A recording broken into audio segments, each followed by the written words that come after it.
Не гледаш това видео случайно.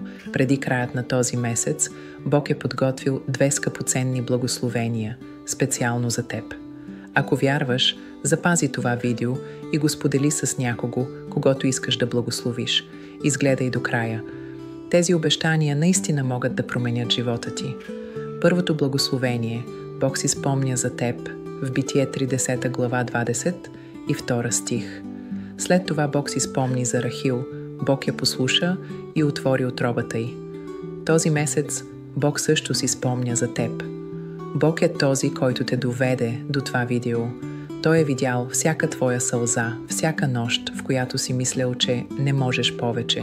Той е видял предателствата, мълчанието, самотата и вътрешната ти борба. Дори когато никой не те разбира, Бог те вижда. Преди краят на този месец ще видиш славата Му. Ще видиш началото на възстановяване. Ще усетиш ръката Му да те поддържа. Там, където вече не очакваш нищо, ще видиш Неговата вярност. Второто благословение – неочакван пробив в твоята ситуация. Преди месецът да свърши, Той ще отвори врата, за която ти самият си се отказал.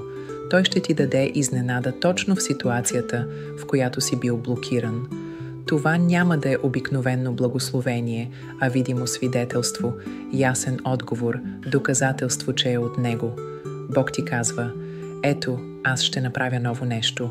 Сега ще се появи. Не ще ли внимавате в него? Да ще направя път в пустинята и реки в безводната земя. Исаия 43 глава, 19 стих. Подготви се, бъди готов, имай вяра. Напиши Амин с вяра и сподели това видео с 3 души, за които Бог те подсеща, за да им напомниш, че Бог ги обича и има чудесен план за тях.